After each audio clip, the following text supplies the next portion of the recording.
No nurse lasted a week with the billionaire sheikh until the foreign nurse did what no one else dared to do.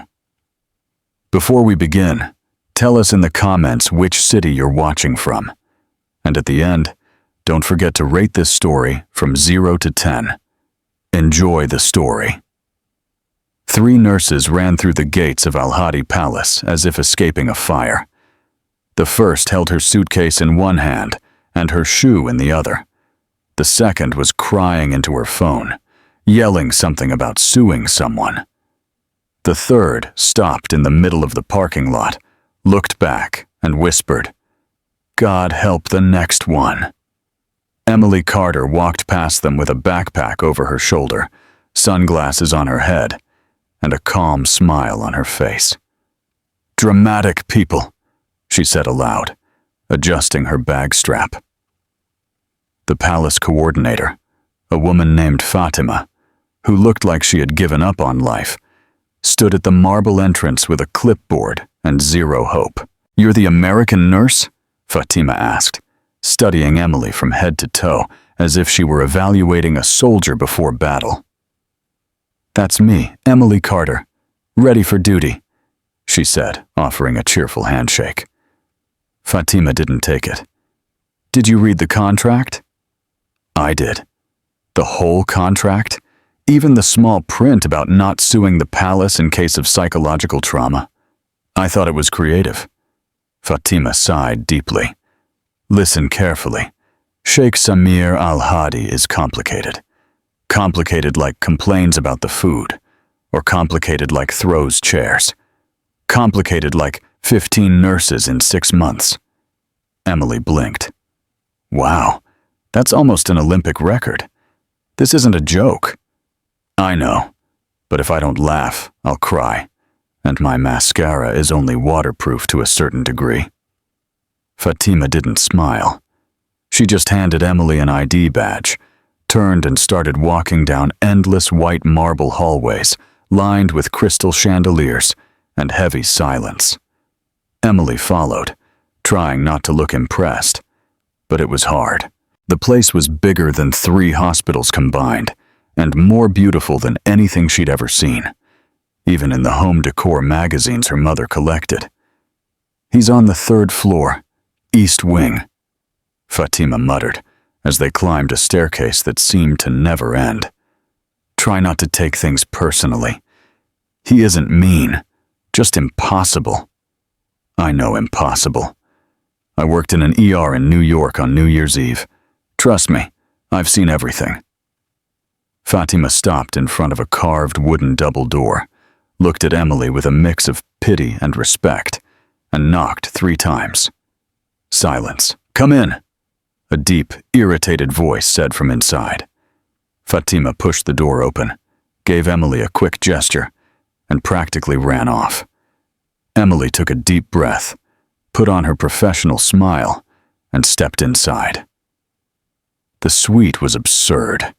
King-size bed, silk curtains, heated floors, a balcony overlooking Riyadh, and in the center of it all, standing near the window, was him. Sheikh Samir Al-Hadi, tall, broad shoulders, strong jawline, dark, intense eyes that seemed to pierce through anyone, and holding a silver cane like a medieval sword ready for battle. He looked her over from head to toe, making no effort to hide his disdain. "You're the new one? I'm Emily." "Nice to meet you, Your Highness," she said, closing the door behind her. "You won't last," Emily blinked. "Excuse me? You won't." "Last," he repeated slowly, as if speaking to a child. "None of them do. You can leave now and save us both time." Emily crossed her arms. "Well, that's the warmest welcome I've ever received. Was that rehearsed or spontaneous?" Samir narrowed his eyes. "I don't need another nurse hovering over me, testing me, treating me like an experiment. I'm dismissing you before you even start." How convenient. But here's the thing. I signed a contract, and unlike your other 15, I need this job. So I'm sorry to say, Your Highness, but you're stuck with me." His jaw tightened. No one had ever answered him like that. "You don't understand. I'm ordering you to leave, and I'm politely declining." "You can't decline a royal order." "I just did." Samir took 2 steps toward her, leaning on his cane, and Emily noticed, even angry, even arrogant, he was clearly in pain. The way he moved his left shoulder, the tension in his jaw, the slight tremor in his hand gripping the cane, her tone softened, just a little. "Look, I get it. It must be awful having strangers constantly coming and going, poking, questioning, taking notes. But I'm not here to be your enemy. I'm here to help. And if you give me one chance, just one, I promise I won't treat you like an experiment." Samir stared at her in silence. Those dark eyes studied every inch of her face, searching for flaws, lies, weaknesses. But Emily didn't look away. "1 week," he finally said, his voice low and dangerous. "If in 1 week you annoy me, ask a stupid question, or try to give me a lecture about positivity, you're out." Emily extended her hand. "Deal." He looked at her hand as if it were a trap, but after a long moment he shook it. His hand was warm, firm, and trembling slightly.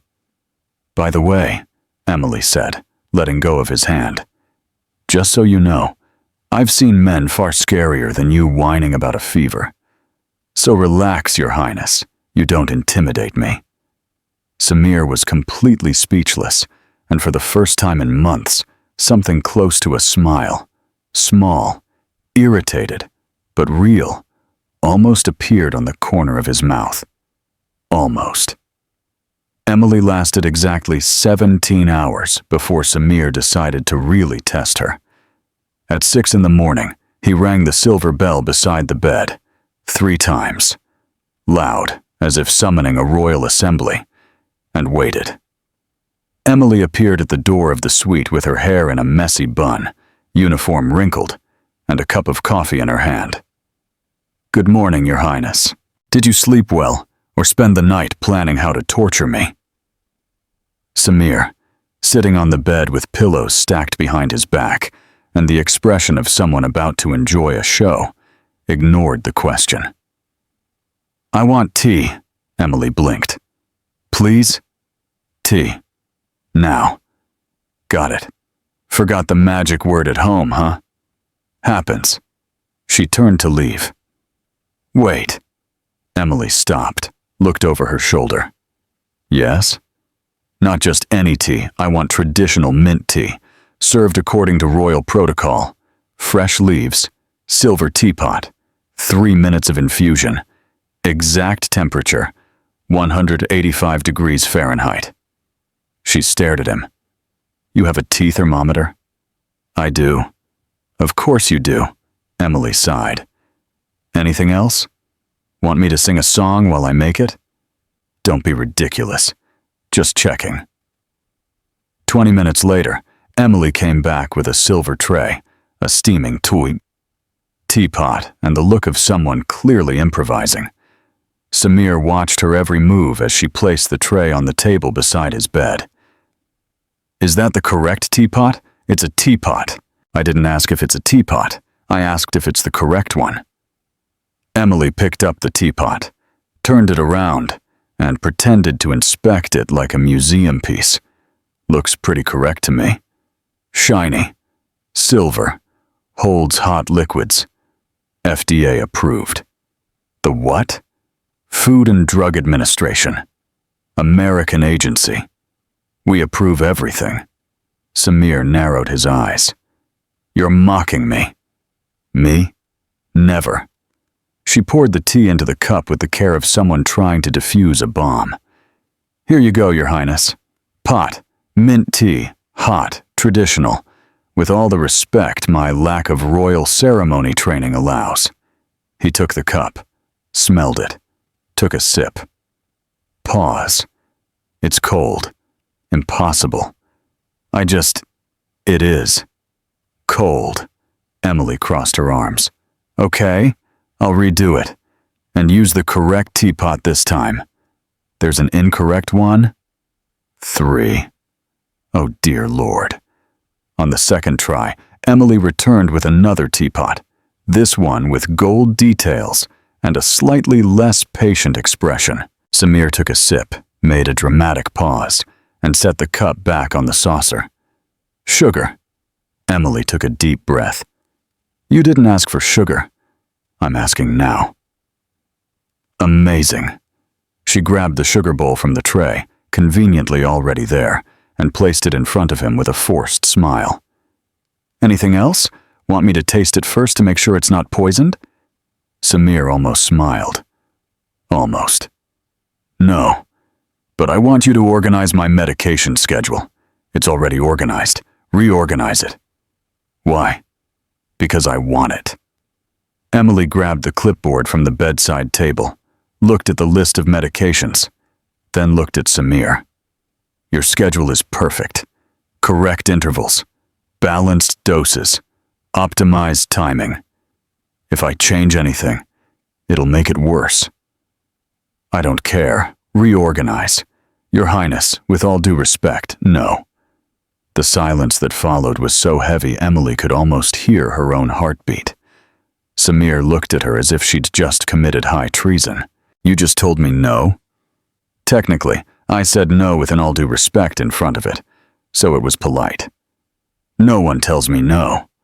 Welcome to the American experience, Your Highness. We're annoying like that. The two maids changing the sheets at the other end of the room froze. One whispered something in Arabic that probably meant, she's getting fired in 3, 2. But Samir didn't fire Emily. He just kept staring at her, as if trying to decode an impossible puzzle. You're the most irritating nurse I've ever met. Thank you. I'll put that on my resume. That wasn't a compliment. I know, but I'll pretend it was. Samir leaned back against the pillows, clearly exhausted, but too stubborn to admit it. Leave. Gladly. Emily picked up the tray and turned toward the door. Wait. She stopped and looked back. What now? Want me to rearrange the pillows too? Samir hesitated, just for a second, but Emily noticed. The pain's worse today? He looked away. None of your business. Actually, it literally is my business. It's in the contract. Page 3, paragraph 2. I'm fine. Of course you are. Emily set the tray back on the table, grabbed the stethoscope hanging from her neck, and stepped closer. Take a deep breath. I don't need. Breathe. Samir glared at her, clearly annoyed, but after a tense moment, he obeyed. Emily placed the stethoscope on his chest, listened carefully, and frowned. Your heart beats fast, because you're irritating, or because you're in pain and trying to hide it like a stubborn teenager. I'm not a teenager. Then stop acting like one. Emily took the digital thermometer. Open your mouth. I won't. She slipped the thermometer in before he could finish. Beep. Mild fever. Nothing serious, but you need rest, Emily wrote on the clipboard. And before you ask, no, you can't get out of bed today. No, you can't have meetings. Yes, you're going to take your medicine on schedule because I'm good at my job, and you're too stubborn to admit you're suffering. Samir stayed silent for a long moment. Then, against all odds, he said, You're unbearable. I know. It's part of my charm. And for the first time since Emily arrived at the palace, Samir al-Hadi actually smiled. It was small, quick, almost invisible, but it was there. And as Emily left the room, carrying the tray of lukewarm tea and her wounded pride, she thought, okay, maybe I can last more than a week. She didn't know that Samir alone in his suite was still smiling. And she definitely didn't know that Fatima, standing on the other side of the door, holding a stack of resignation papers, was for the first time in months thinking about tearing them all up. The scream came at 3 in the morning. Emily woke from a deep sleep, jumped out of the guest room bed next to the Sheikh's suite, and ran barefoot across the marble floor, heart pounding. When she opened the door, she found Samir bent over at the edge of the bed, one hand clutching his chest, the other gripping the sheet so tightly his knuckles were white. "Your Highness," he tried to speak, but only a choked sound came out. Emily turned on the lamp, rushed to his side, and knelt on the floor. "Look at me. Look at me, Samir." He raised his eyes, and she saw something she didn't expect. Fear. Pure, raw, real. "I can't breathe." "Yes, you can. Look, I'll show you how." Emily took his hand and placed it on her own chest. "Deal this. Breathe with me." Slowly. Samir shook his head, desperate. "It's not working because you're breathing like a vacuum cleaner. Stop. Breathe." Slowly. He tried. Failed. Tried again. Emily held his face in her hands, forcing eye contact. "Listen to me. You're Sheikh Samir al-Hadi. You rule an entire kingdom. You're not going to be defeated by a panic attack. Now breathe like a normal person, please." He blinked.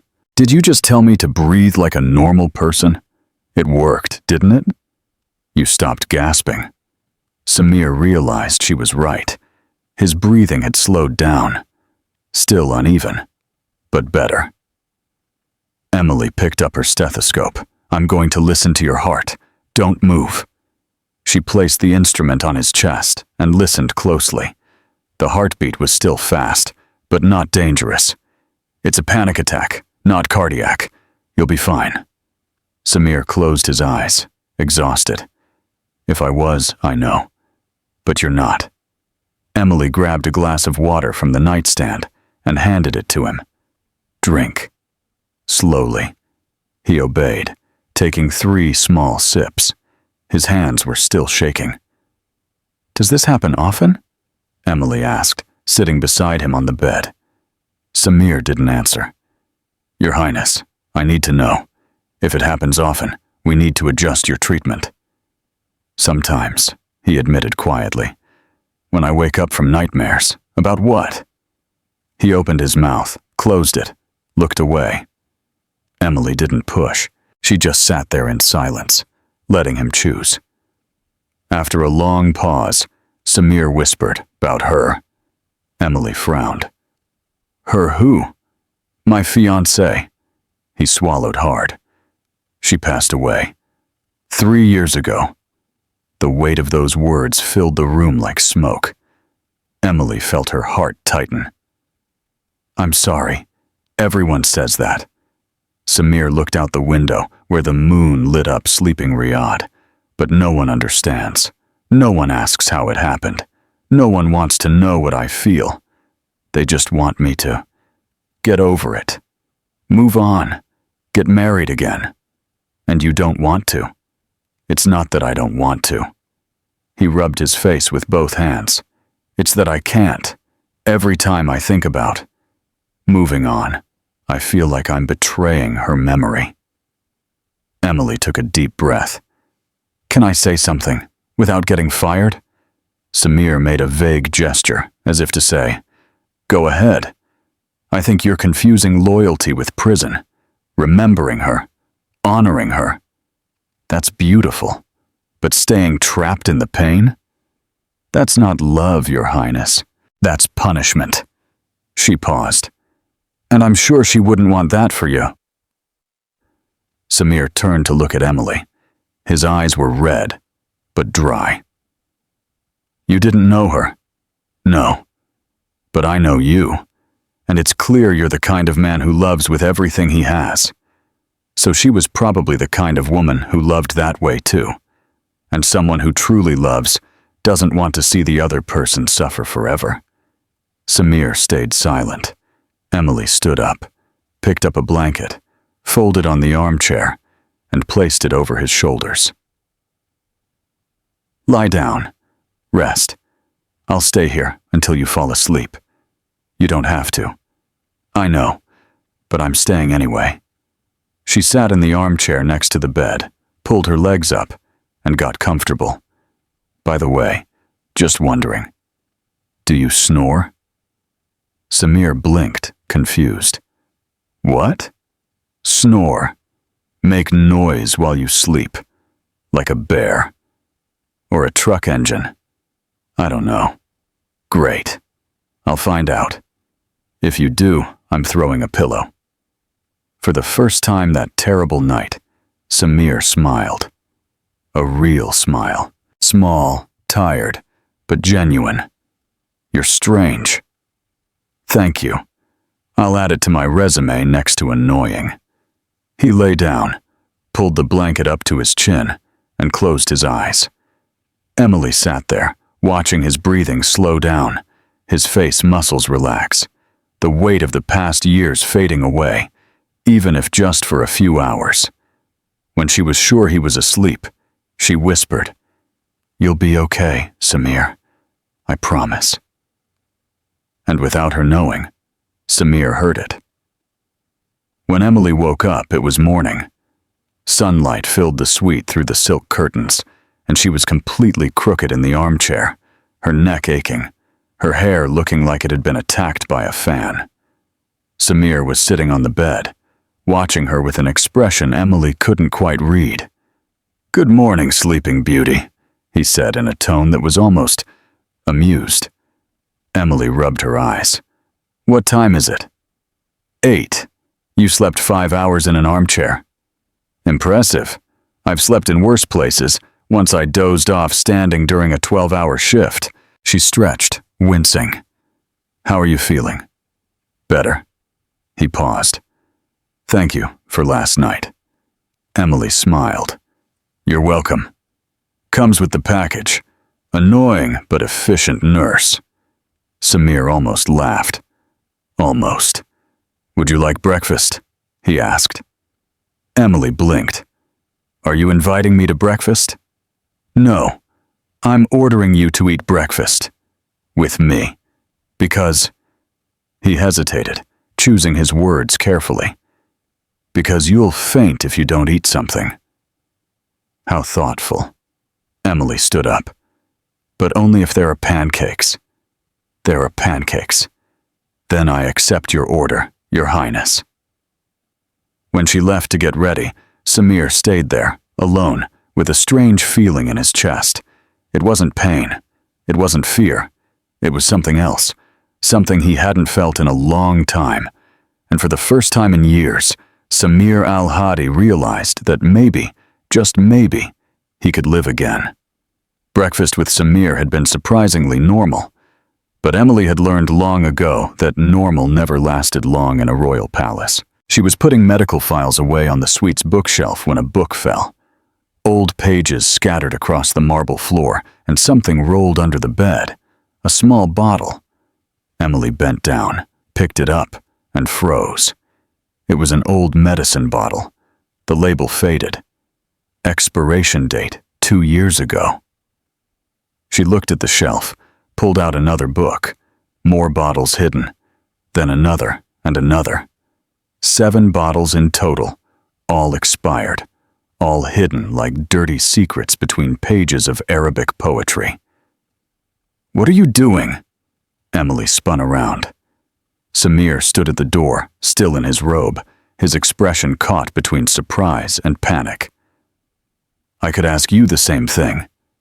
Emily raised the bottles. "What is this?" "Give them back. Answer first." Samir crossed the suite in 3 long strides and tried to snatch the bottles from her hand. Emily stepped back. "Oh no.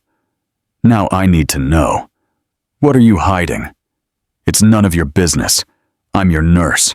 Literally everything about your health is my business." She turned one of the bottles and read the label.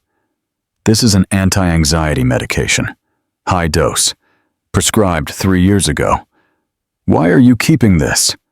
Samir clenched his fists. "Because I need it." "Need it? Or can't throw it away?" Silence. Emily lowered her voice but didn't let go of the bottles. Samir, tell me, please. He looked away, his jaw tight. They were prescribed after she died. I took them. To sleep. To stop thinking. To function. And you still take them?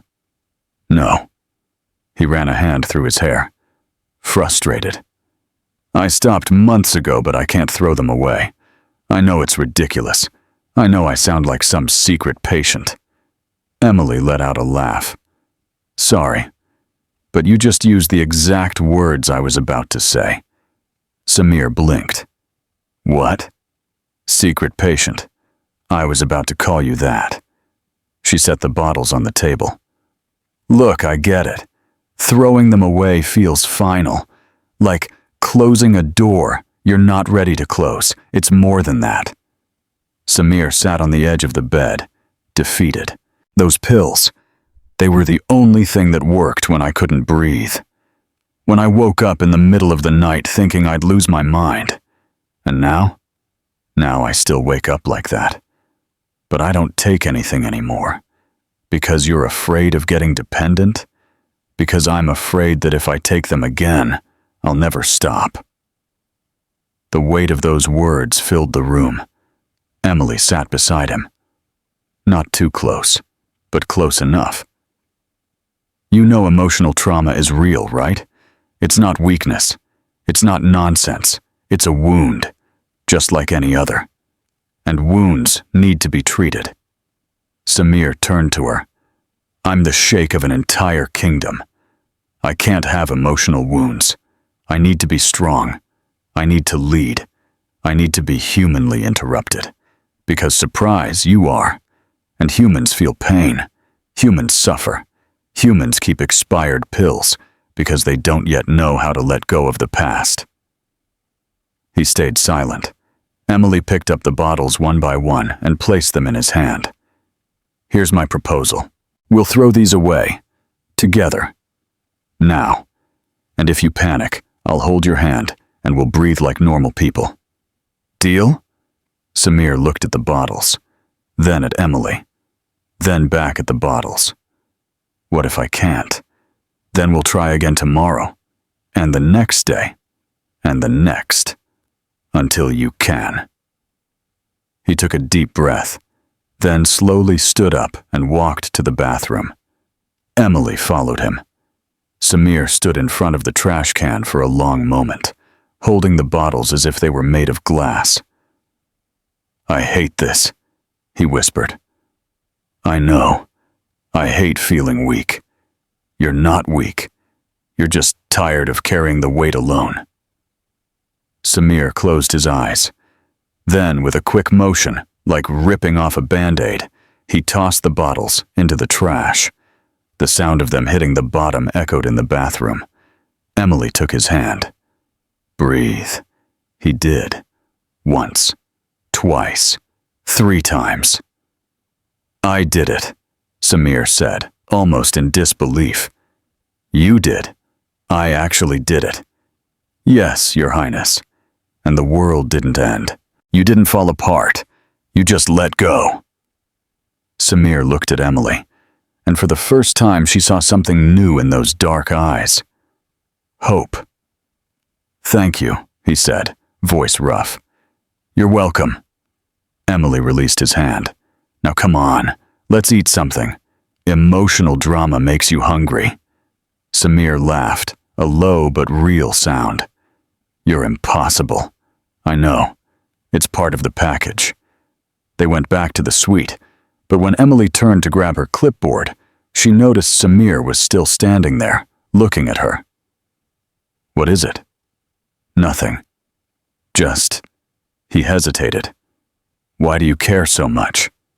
Emily paused. Because someone has to. And apparently, no one else is doing the job right. But you barely know me. True. But I know pain, and I know what it's like to be alone in it. She smiled, but there was sadness in her eyes. No one should have to go through that alone, Samir. Not even a sheikh. Something changed in the air between them. It wasn't just professional respect. It wasn't just friendship. It was something else. Deeper. More dangerous. And they both realized it at the same time. Samir stepped back as if he'd touched something hot. I need to rest. Of course. Emily nodded a little too fast. I'll organize the files. She left the suite quickly, her heart racing. On the other side of the door, Samir leaned against the wall, ran a hand over his face, and whispered to himself, "What's happening to me?" But he already knew the answer, and it scared him more than any panic attack ever had. Emily couldn't sleep that night. She kept turning in bed, staring at the ceiling, thinking about warm hands and glances that lasted a second longer than they should. At 2 a.m, she gave up. She grabbed a book and went out to the balcony of the guest room. That's when she heard it. It wasn't a scream this time. It was worse. Someone was crying. Low, muffled, desperate. Emily dropped the book, crossed the hallway, and stopped in front of Samir's suite door. She knocked softly. "Samir?" Silence. She knocked in. "Samir, it's me." "Emily, can I come in?" His voice came weak, broken. "Go away." Emily opened the door anyway. He was sitting on the floor, leaning against the side of the bed, his head in his hands. His shoulders shook. She had never seen a man so powerful look so shattered. "Hey!" Emily knelt beside him. "What happened?" "I told you to leave, and I pretended not to hear. It's part of my annoying charm." She touched his shoulder gently. "Talk to me." Samir lifted his face. His eyes were red and swollen. "I dreamed about her." Emily didn't have to ask who her was. "Tell me." He hesitated.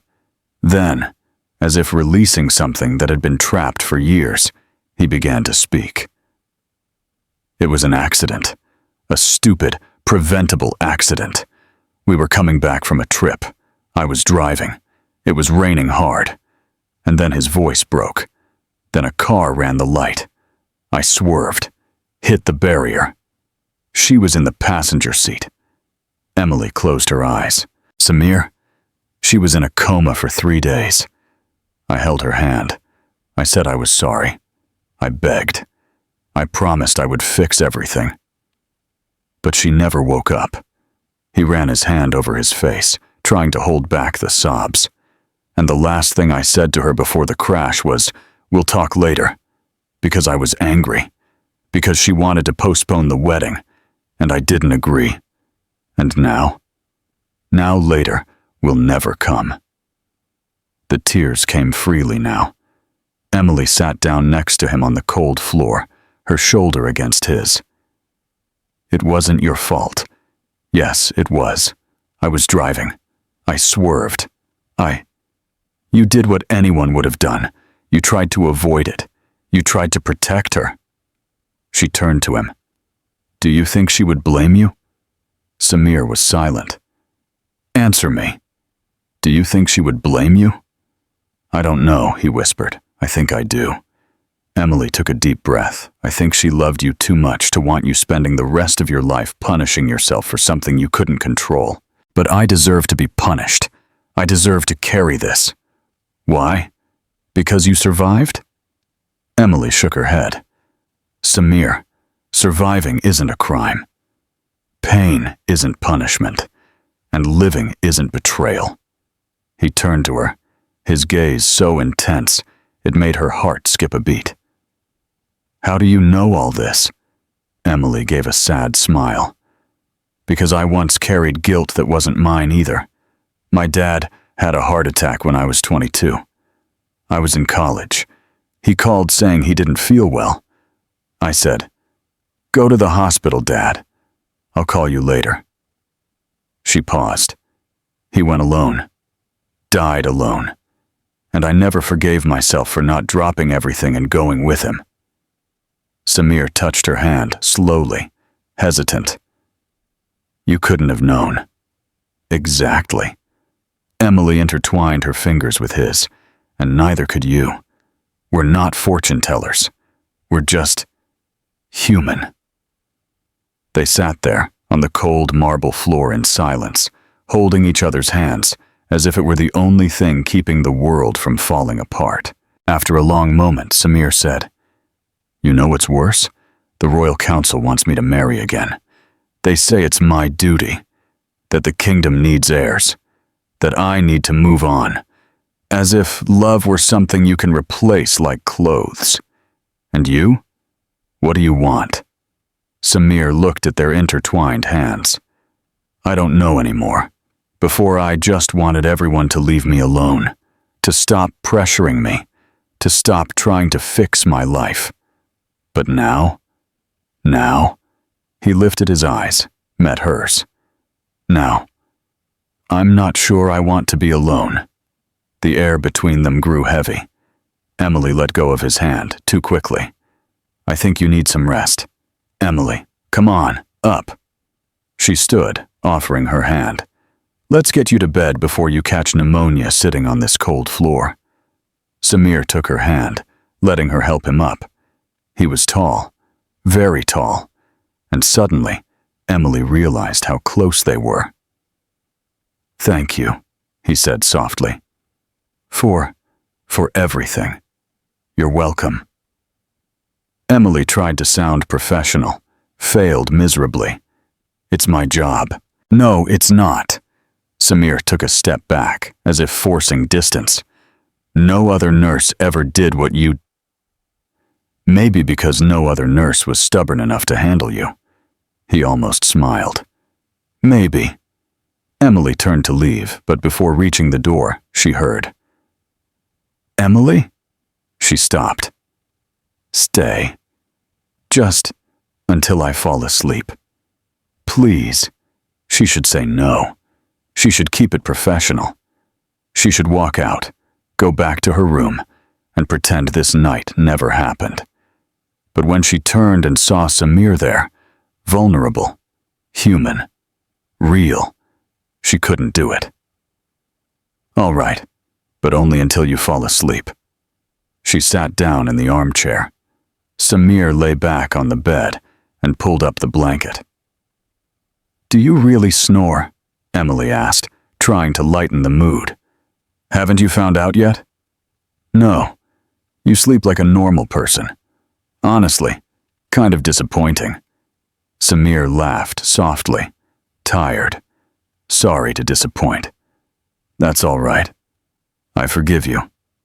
He closed his eyes, and a few minutes later, his breathing grew slow, deep, calm. Emily stayed there, watching. And she realized, with a tightening in her chest, that she was starting to feel something she shouldn't, something dangerous, something that could ruin everything. Phonema pressed her ear against the wood, heard the silence, and picked up the phone. She had a duty to the palace, and that duty came before anything else.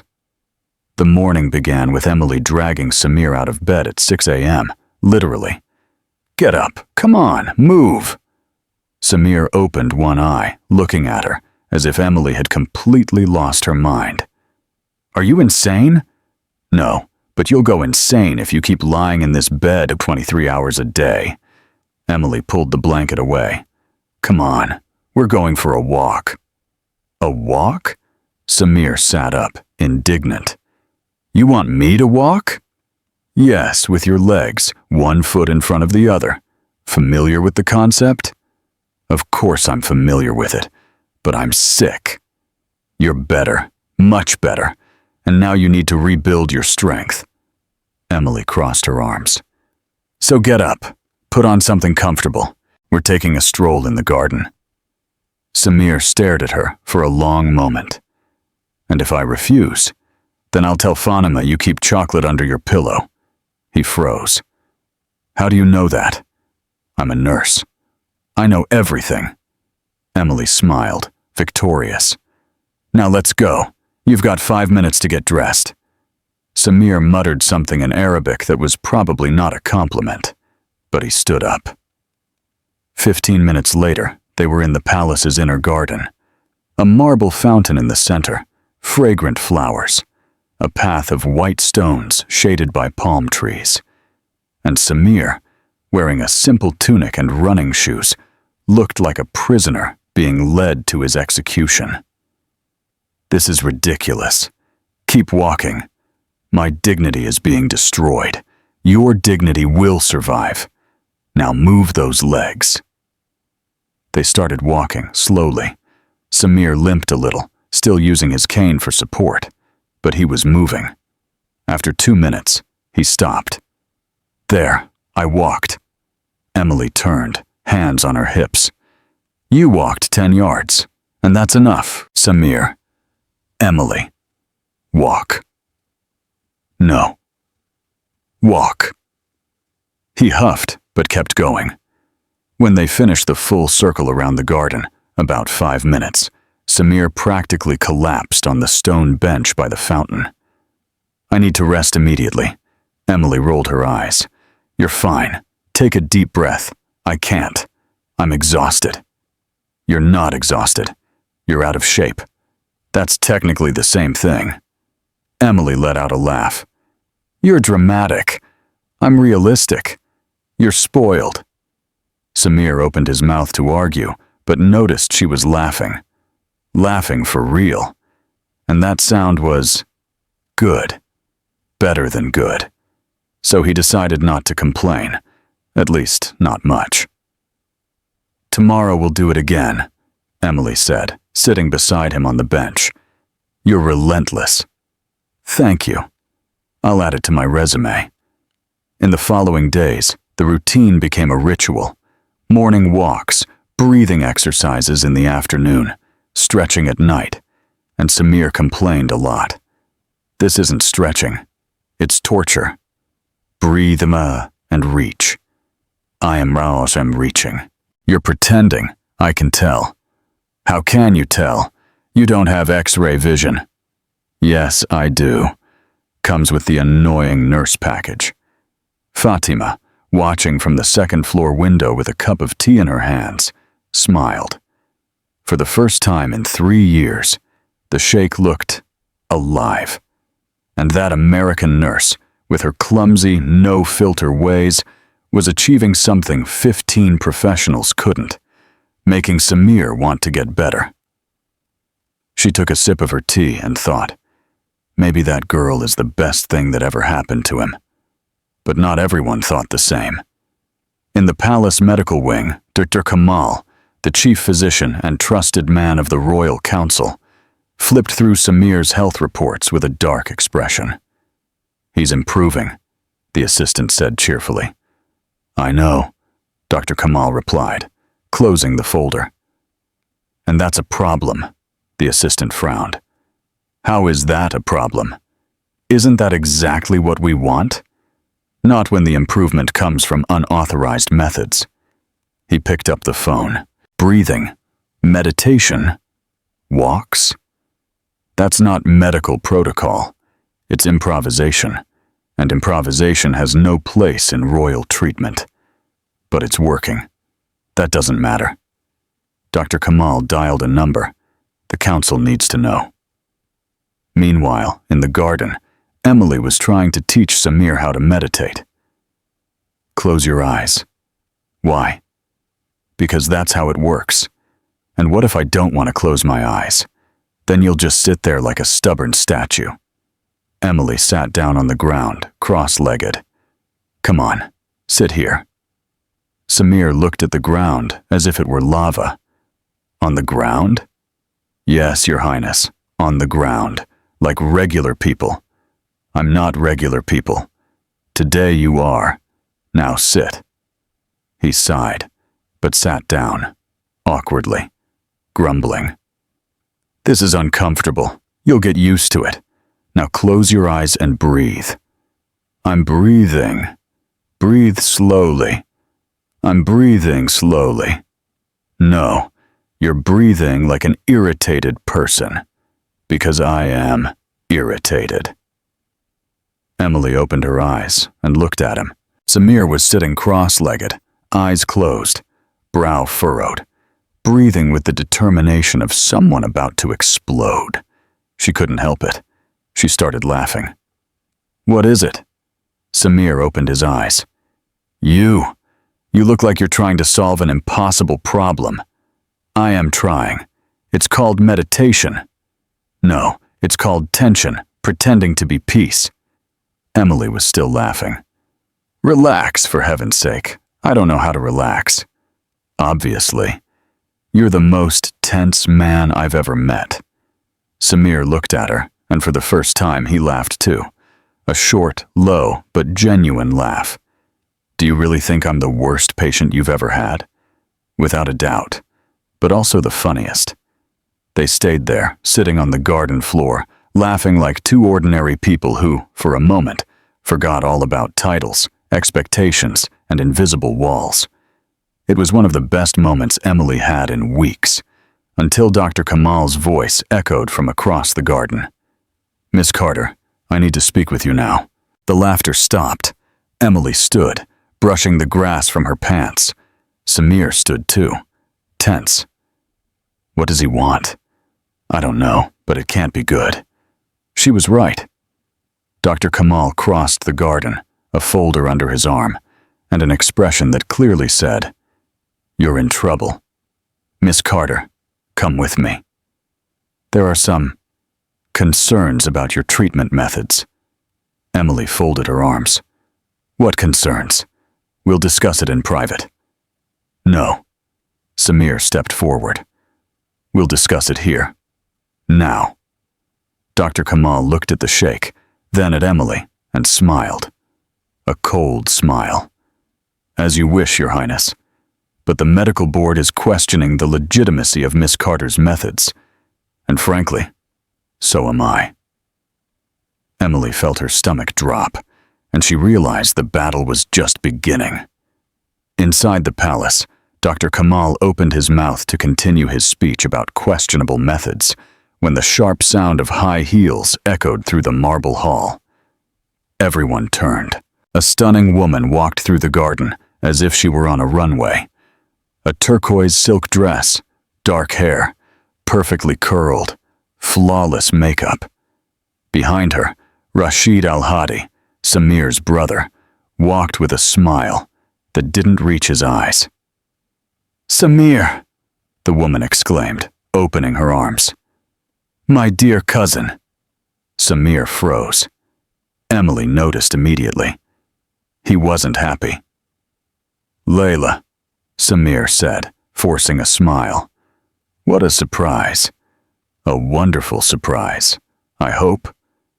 Layla came closer and kissed both his cheeks. "Rashid told me you were getting better. I had to see it for myself." Rashid joined the group, greeted Dr. Kamal with a nod, then turned his gaze to Emily. "And you must be the famous American nurse." Emily held out her hand. "Emily Carter, nice to meet you."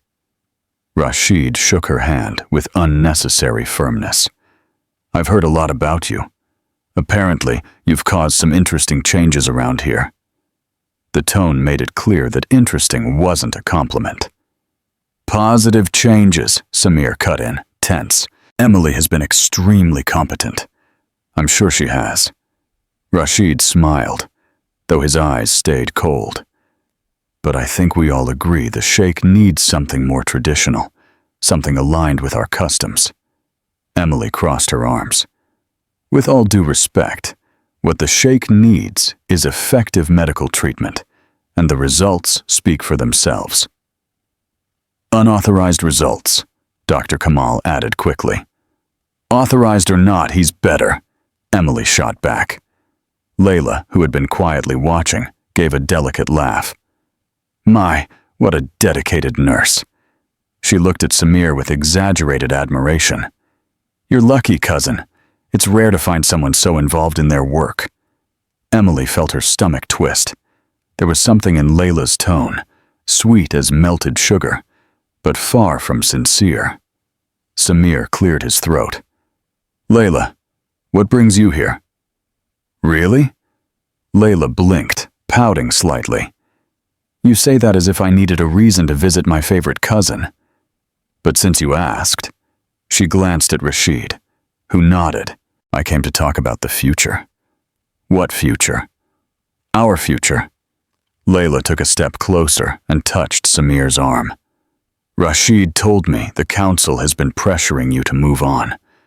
And I thought, why not consider someone who already knows you? Someone who understands your position. Emily felt something tighten in her chest, something awful, something she didn't want to name. Samir looked at Layla, then at Rashid, then, briefly, at Emily. Layla, I appreciate your concern, but you don't need to answer now. Layla interrupted with a smile. I just want you to know the option exists, and that I would be honored. Rashid put a hand on his brother's shoulder. It's an excellent proposal, Samir. Layla is royalty. She knows the protocols. It would be perfect. Perfect? Dr. Kamal agreed, as if anyone had asked for his opinion. Emily looked at Samir, waiting for him to say something. Anything. But he just stood there in silence, trapped between expectations and demanding looks. Well, Emily said, forcing a professional smile. I think I'll let you have your family discussion. I have medical reports to organize. She turned and started walking toward the palace. Miss Carter, Rashid called. Emily stopped, glanced over her shoulder. Yes? Thank you for your services so far, but I think it's time we consider other care options. Emily's blood boiled. Other options? The sheikh is healthier than he's been in the past 3 years. The numbers don't lie. Numbers aren't everything, Director Kamal added. Of course they are. Emily turned fully, facing both men. He's walking, sleeping better, having fewer episodes. That's not a questionable method. That's progress. Emily, Samir said quietly, almost like a warning. She looked at him, and what she saw broke her. Fear. Not physical fear. Fear of displeasing, of disappointing, of not being what others expected. Emily took a deep breath, forcing her professionalism back into place. Excuse me. And she left. Inside the suite, Emily threw her clipboard on the desk harder than she meant to. Idiot, she muttered to herself. You're an idiot, Emily Carter. Idiot for what? Emily spun around. Samir was standing at the door, still looking like someone who had just survived an ambush. Shouldn't you be outside with your future fiancé? Samir closed the door behind him. She's not my future fiancé. Oh no? Because it sounded pretty official. Rashid was practically planning the wedding. Rashid plans many things without asking me. And you let him. Samir frowned. What's that supposed to mean? It means you let him. Emily crossed her arms. You stand there, quiet, while they decide your life, while they parade women in front of you like you're some chess piece. It's not that simple. Of course it is. You're the sheikh. You're in charge. But you act like you don't have a voice. Because I don't, Samir snapped. Do you think it's easy? Do you think I can just do whatever I want? I have responsibilities, expectations, an entire family, an entire kingdom waiting for me to... To what? To marry someone you don't love? To live unhappy just to please the council? And what do you suggest? That I send everyone away and do whatever I please? Yes, exactly that. They stood there, frozen in the middle of the suite, breathing hard, staring at each other with dangerous intensity. Then Samir said quietly, "What if what I want is impossible?" Emily swallowed hard. Nothing is impossible. You don't understand. He looked away. There are things that can't happen. Because of protocol, rules, because of everything. The silence that followed was suffocating. Emily wanted to say something. She wanted to shout that rules were meant to be broken, that love mattered more than expectations, but the words wouldn't come out, because she knew. Deep down, she knew Semir was right. They came from different worlds. He was royalty. She was a nurse from Kansas drowning in debt, and fairy tales didn't happen in real life. "I'll prepare your medication," Emily said, her voice trembling. "You must be tired." Semir didn't answer. She left the suite without looking back. And for the first time since arriving at the palace, Emily Carter wondered if she should have accepted that job at all. On the other side of the door, Semir leaned against the wall, closed his eyes, and whispered, "I'm sorry." But Emily didn't hear. Emily couldn't sleep. She tossed and turned in bed until midnight, gave up, and decided that since she was awake, she might as well check on Semir's vitals. Just professionalism, she told herself as she walked down the hallway. Nothing but professionalism. She knocked softly on the suite door. No answer. She opened it slowly and found Semir sitting on the balcony, looking out at Riyadh lit up at night, still fully dressed, clearly as sleepless as she was. "Can't sleep?" Emily asked, leaning against the doorway. He turned, surprised. "Apparently, neither can you." "Touché." She stepped in and closed the door. "Want me to make some tea? Or should I pretend I'm here strictly for medical reasons?" Semir almost smiled. "You're here for strictly medical reasons?" "Of course. Totally. 100%. Emily crossed her arms. "Now sit down. I'm checking your blood pressure." He obeyed, sitting in the chair near the balcony. Emily grabbed the blood pressure monitor, wrapped the cuff around his arm, and realized her hands were shaking. "Nervous?" Semir asked, watching her. Just tired, liar." Emily looked up and met his eyes. She was too close. Dangerously close. "Your blood pressure's normal," she said, removing the cuff a little too quickly.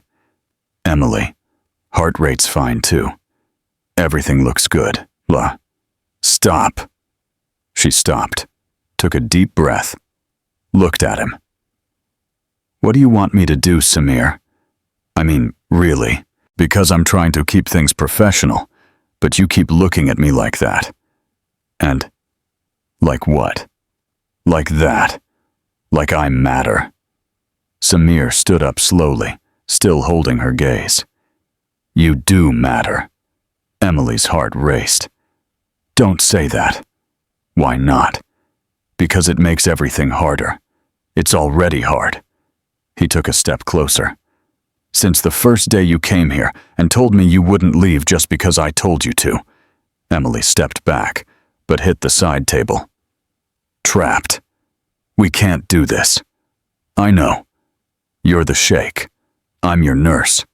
There are rules, protocols, expectations. I don't care. But I do." Emily placed her hands on his chest to keep some distance. "I care. Because when this goes wrong, and it will, I'll be fired, deported, and you'll still be here, being pressured to marry Layla or whatever Princess Rashid throws in front of you." Semir held her wrists. Gentle, firm. "What if I don't want to marry Layla? Then you'll marry someone else. Someone suitable. Someone who isn't me. What if I want you?" The words hung in the air. Heavy, impossible to ignore. Emily felt her eyes sting. "Don't do that. Don't make me believe in something that can't happen." "Who says it can't?" "The whole world. Your family. The council." She tried to pull her wrists free, but he held tighter. "Semir, I'm an American nurse, drowning in debt, who can barely pay rent. You're royalty. We live on different planets. Then maybe it's time I change planets." Emily blinked. "What?" Semir released her wrists but didn't move away. He raised a hand slowly, touched her face. His thumb brushed her cheek. "You reminded me what it's like to be alive again, to want to wake up in the morning, to feel." His voice was rough, vulnerable, and I don't want to go back to living in the dark. Emily closed her eyes. A tear slipped down. That's not fair. I know. You're making me want impossible things. Good, because I want them too. She opened her eyes, and he was right there. So close she could feel his warmth, the scent of spices, and something else that was uniquely him. We shouldn't, Emily whispered. I know. But neither of them moved. Samir leaned in. Emily held her breath. His lips were just inches from hers when the door burst open. Samir, we need to talk about... Rashid stopped mid-sentence. Behind him, Fatima froze, eyes wide. Emily jumped back so fast she hit the table, knocking over the blood pressure monitor, almost falling. Samir caught her by the arm, keeping her from falling. Which only made worse. Rashid looked at them, then at Samir's hand on Emily's arm, then back at his brother's face. What exactly is going on here? It's not what you think, Emily said, way too fast. Oh, really? Rashid crossed his arms. Because it looks exactly like what I think. Fatima stepped in, closed the door behind her, and looked at Emily with a mix of panic and disappointment. Miss Carter, what's happening here? I was checking his vital signs. Emily grabbed the monitor from the floor like it was evidence. Routine nightly protocol. At midnight? Rashid raised an eyebrow. Alone? With the door closed?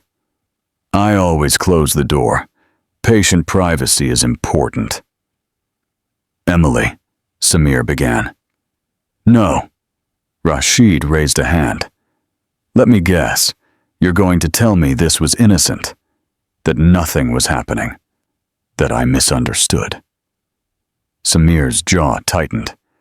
It's none of your business, none of my business. Rashid stepped closer. You're the sheikh.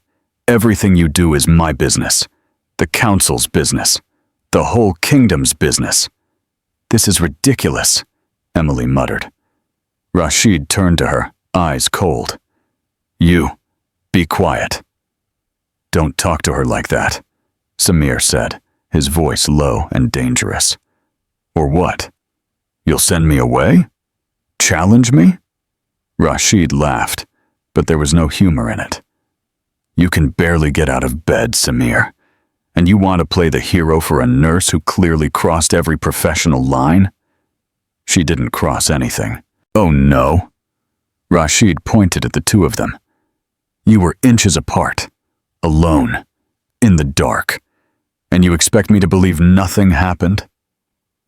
Silence. Fatima cleared her throat. Maybe Miss Carter should go rest. It's late. Excellent idea, Rashid agreed, and tomorrow morning we'll have a long conversation about her future here at the palace. Emily felt her stomach drop. I didn't do anything wrong. Not yet, Rashid said. But you were about to. He left, slamming the door. Fatima looked at Emily with sadness. You should be more careful, dear. And she left too. Emily stood there, frozen in the middle of the suite, her hands shaking, her heart breaking. Samir took a step toward her. Emily. No. She raised her hand to stop him. Don't say anything. Just don't. And she walked out, leaving Samir alone once again in the dark. Emily didn't sleep. At 6 a.m, 2 guards knocked on the guest room door. Miss Carter, the Royal Council requests your presence. Now, she knew this was coming, but knowing didn't make it any less terrifying. She dressed in her uniform with trembling hands, tied her hair back, and followed the guards through endless hallways to a room she had never seen before. The council chamber, dark wooden walls, a huge U-shaped table. 7 men seated like judges, all wearing stern expressions. And in the center, Rashid. Miss Carter. He gestured toward the single chair in the middle of the room. Sit. Emily sat, folded her hands in her lap to hide the shaking.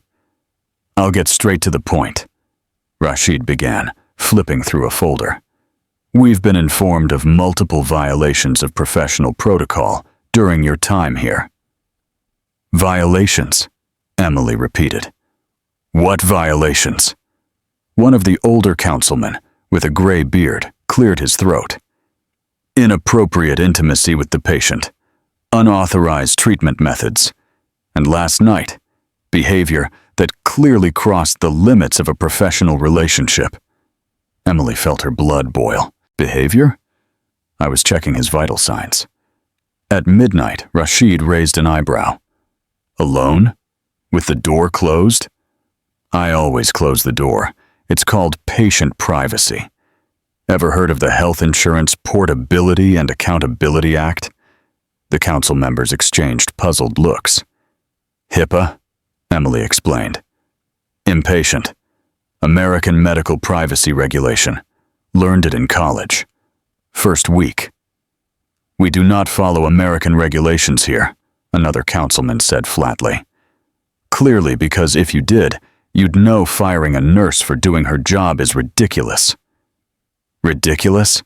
Rashid leaned forward.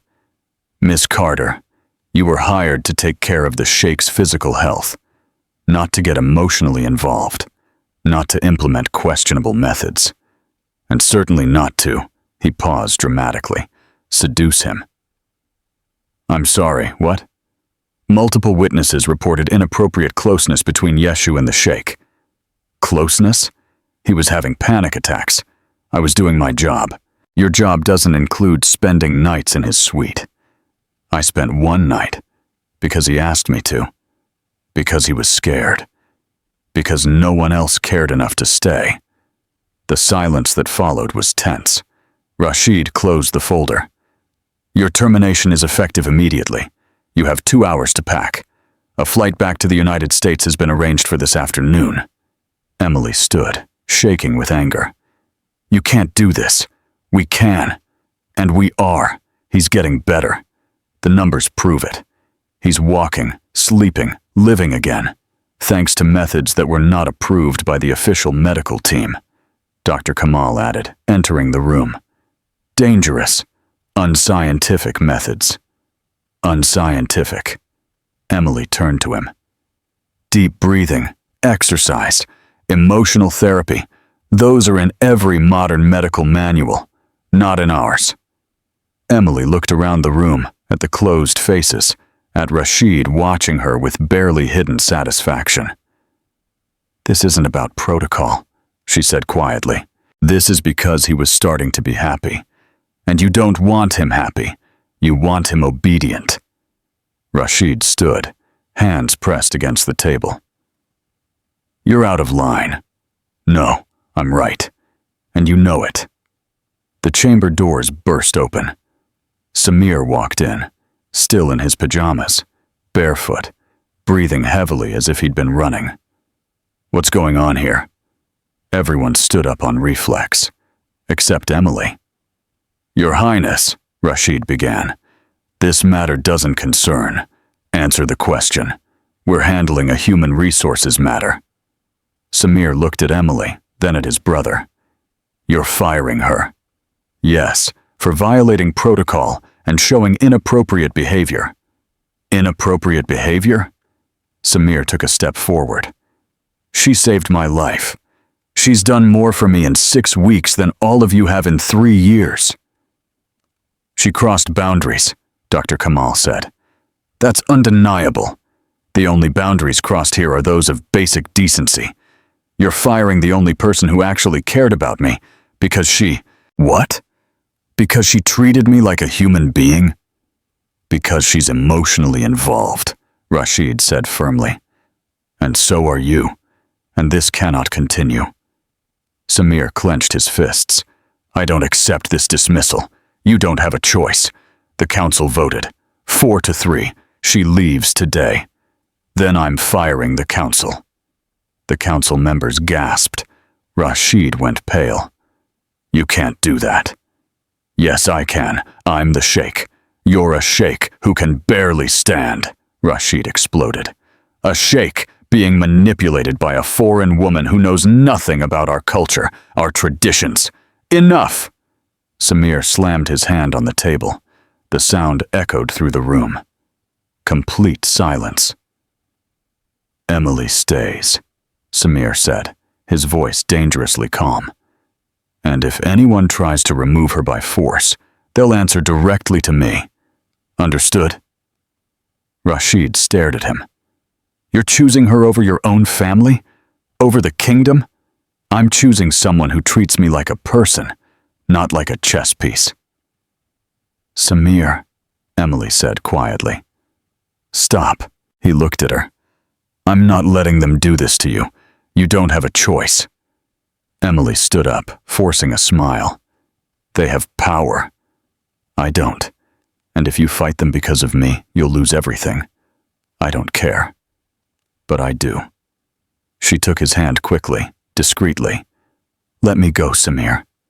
"No, please." The pain in his eyes was unbearable. 2 guards entered the room. "Miss Carter, we need to escort you to your quarters so you can collect your belongings." Emily let go of his hand. "Goodbye, Your Highness. It was an honor taking care of you." She walked out before the tears could fall. Samir tried to follow, but Rashid grabbed his arm. "Let her go. Let me go. Let her go." Samir pulled his arm free, but 2 other council members were already blocking the door. "Your Highness, please, this is for your own good." "For my own good?" Samir looked at all of them with contempt. "You know nothing about my good."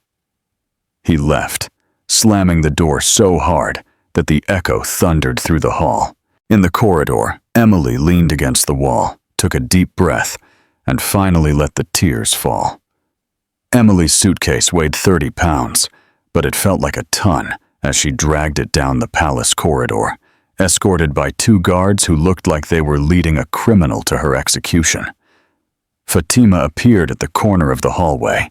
She stopped, looked at Emily with an expression that mixed guilt and duty. Emily stopped too.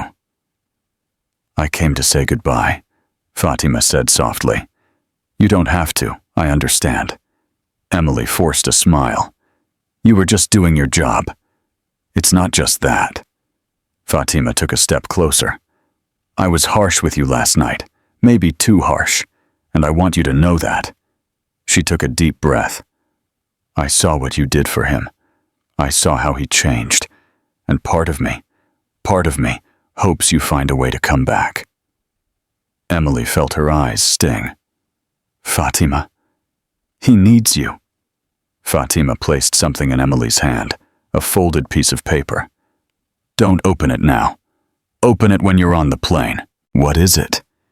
Fatima only smiled, sadly, and walked away. Emily put the paper in her pocket and kept walking. Riyadh International Airport was packed, families saying goodbye, businessmen rushing, tourists taking photos. Emily sat at the boarding gate with her suitcase beside her, passport in her hands, and a hollow feeling in her chest that seemed to drain the life out of her. Flight 847 to New York, now boarding at gate 12. She stood up, grabbed her suitcase, took 3 steps toward the line, and then she heard it. Shouting. Noise. People running. Emily turned. Across the terminal, a crowd was parting like the Red Sea, and in the center, walking with difficulty, leaning on a cane, wearing a white tunic, and barefoot was Samir. Behind him, 6 security guards tried to clear the way as passengers pulled out their phones, filming, shouting, "It's the Sheikh! What's he doing here? Is someone recording this?" Emily dropped her suitcase. "He can't be here," she whispered. "He can't." But he was, and he was coming straight toward her. Their eyes met across the crowded terminal, and Samir didn't look away, not for a single second. Emily started to walk, slowly, then faster, until she was running. They met in the middle of the terminal, surrounded by dozens of people filming, taking pictures, watching the impossible happen. "Are you out of your mind?" Emily gasped. "What are you doing here?" Samir was breathing hard, clearly exhausted, but smiling, stopping you from making the biggest mistake of your life. "My mistake? Samir, you shouldn't be here. You can barely walk." "Then hold me." He dropped the cane. Emily grabbed his arm, desperate. "You're going to fall." "No, I'm not, because you're here. This is insane. You know that, right?" "I do, and I don't care." Samir held her face in his hands. "Emily Carter, you're not getting on that plane.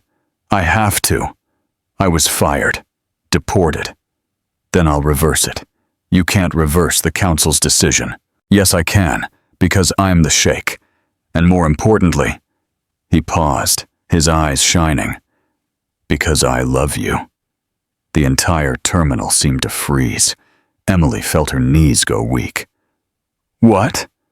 "I love you," Samir repeated, louder this time, so everyone could hear.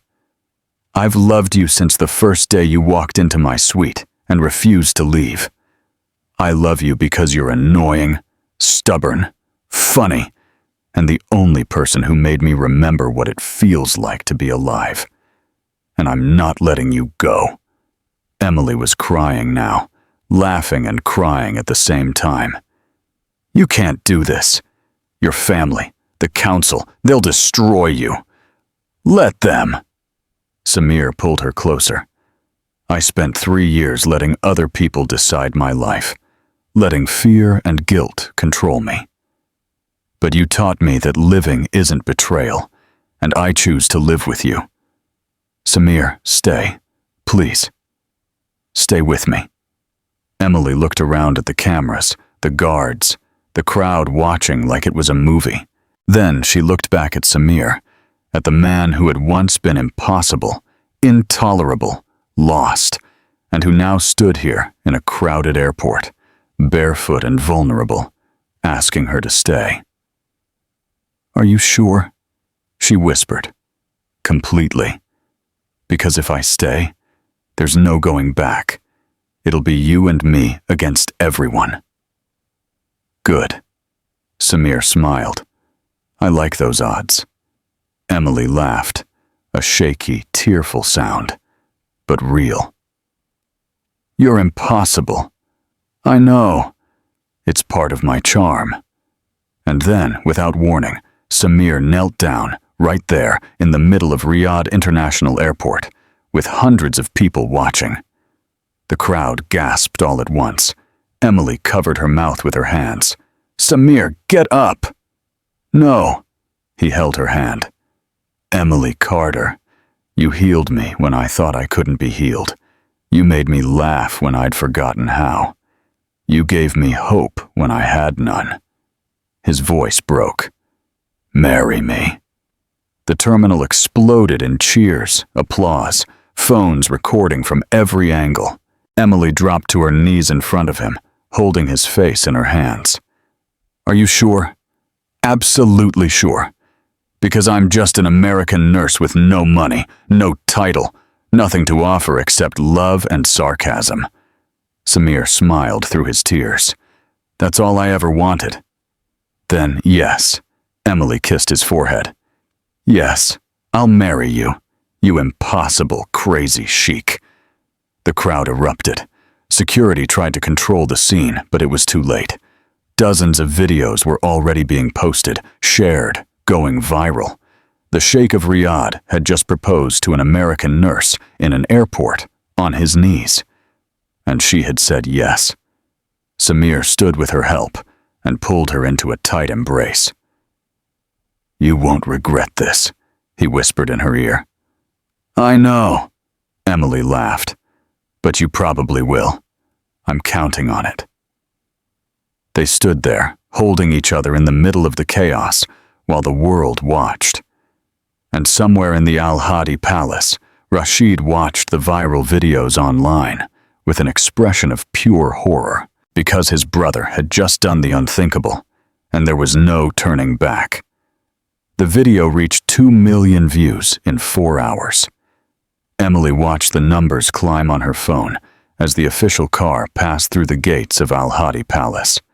Beside her, Samir held her hand tightly, as if afraid she might disappear. "Are you sure about this?" she asked for the 10th time. "Completely," he answered for the 10th time. "Because there's still time for me to go back to the airport, catch the next flight. Pretend none of this happened." Samir turned to face her. "Do you want to leave?" Emily looked into his eyes and sighed. "No, but I also don't want you to lose everything because of me. Then let's make sure I don't." The car stopped at the main entrance. Rashid was already waiting, and he didn't look angry. He looked terrified. The council chamber was even tenser than the last time. The 7 council members were seated. Rashid sat in the center, but without his usual arrogance, there was something broken in his posture. Dr. Kamal sat beside him, holding a thick folder, looking uncomfortable. And Fatima, in the corner, watched everything closely. Emily and Samir entered hand in hand. Rashid didn't slam the folder on the table. He simply looked at his brother with an expression that mixed pain and desperation. "You don't understand what you've done," he said quietly.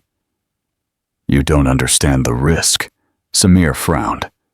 "Risk?" "Rashid, I confessed my love to the woman I love. What's the risk in that?" "The risk of losing you again," Rashid burst out, standing up. "The risk of seeing you give yourself completely to someone. And then... He didn't finish the sentence, but he didn't have to. Silence filled the room like heavy smoke. Emily understood before Samir did. "You're afraid I'll hurt him," she said softly. "The same way Amira hurt him when she died." Rashid turned to her, his eyes shining. "You don't understand. No one does." He pointed at Samir. "When Amira died, I watched my brother fall apart. He didn't eat. He didn't sleep. He didn't talk. He just disappeared. And I swore I'd never let that happen again." Samir took a step forward. "So you kept me trapped. You kept me sick. I kept you safe." Rashid hit his chest. "If you don't love, you can't lose. If you don't give yourself, you can't break. I did what I had to do to protect you, by isolating me, controlling me, keeping me from living, keeping you from suffering." "But I was suffering," Samir shouted. "Every single day, in silence, alone, because you decided I was too fragile to make my own choices." Dr. Kamal cleared his throat. "Your Highness Rashid, perhaps it's time to—" "Quiet, Kamal," Rashid said, but without anger, just exhaustion. Emily looked at Dr. Kamal and realized he wasn't a villain. He was just a man following orders from someone he respected. "Kamal," she said gently, "do you really believe that keeping Samir sick was helping him?" Dr. Kamal looked away. "I followed the protocol established by His Highness Rashid. He knows the sheikh better than anyone. I simply did my duty." "No," Samir said firmly. "He doesn't know me. He knows the broken version of me that he helped create." Rashid turned to him as if he'd been slapped. "I protected you. You smothered me." "Because I love you," Rashid's voice broke on the last word. And for the first time since Emily had met him, she saw tears in his eyes. "When Amira died, I held you while you cried," Rashid whispered. "I carried you when you couldn't walk. I fed you when you refused to eat. And I watched you want to give up on life." He wiped his eyes angrily. "I almost lost you. And that destroyed me too. I won't go through that again. I can't." The silence that followed was different. It wasn't anger. It was understanding. Samir stood still for a long moment. Then, slowly, He walked up to his brother and placed a hand on his shoulder. "Rashid, look at me!" Rashid lifted his eyes. "I know you were trying to protect me. I know you acted out of love. But you can't keep me in a cage for the rest of my life just because you're afraid I'll fly and get hurt." Samir took a deep breath. Living means taking risks. Loving means taking risks. And yes, maybe I'll get hurt again. But I'd rather live one full day than survive 1,000 half-lived ones. "And what if you don't survive?" Rashid whispered. "What if it destroys you? Then Emily will help me rebuild." Samir looked at her and smiled. Just like she already has once. Emily felt tears roll down her cheeks. Rashid looked at her. Really looked. Not with contempt. With fear. "How do I know you won't abandon him?" he asked, his voice trembling. "How do I know you'll stay when things get hard?" Emily took a step forward. "You don't know. You'll have to trust." She paused. "But I can tell you this. I've seen Samir at his worst. I've seen him have panic attacks at 3 in the morning. I've seen him cry. I've seen him broken. And I didn't walk away. I held his hand and breathed with him until it passed." Her voice grew stronger. "I won't walk away now. I won't ever walk away. Because I love him. Truly. Not the title. Not the palace. Him." Rashid stayed silent, struggling with emotions he clearly didn't know how to process. One of the older counselors cleared his throat. Perhaps we can find some middle ground." Rashid turned, confused. "Middle ground?" "Yes. Conditions." The advisor looked at Emily. "Miss Carter must learn our customs, study our culture, respect our traditions. The wedding must follow full royal protocol. And," he paused, "there will be a 3-month adjustment period to ensure Miss Carter is prepared for life in the royal family." Emily swallowed hard. 3 months? "Not a test," the advisor corrected gently. "A period of learning. You will live in the palace. You'll learn what it means to be part of this family. And at the end, we will officially vote on approving the marriage." Samir opened his mouth to protest, but Emily squeezed his hand. "I accept." "Emily, I accept," she repeated, looking at Rashid. "Because I understand. I understand that you're scared. I understand that you love your brother and want to protect him, and I want to prove to you that I won't hurt him, that I'll take care of him, that I'll stay. Always." Rashid stared at her for a long moment, then nodded. Just once. Small, but it was there. The senior advisor struck the gavel. "Then it's decided we'll proceed to the vote.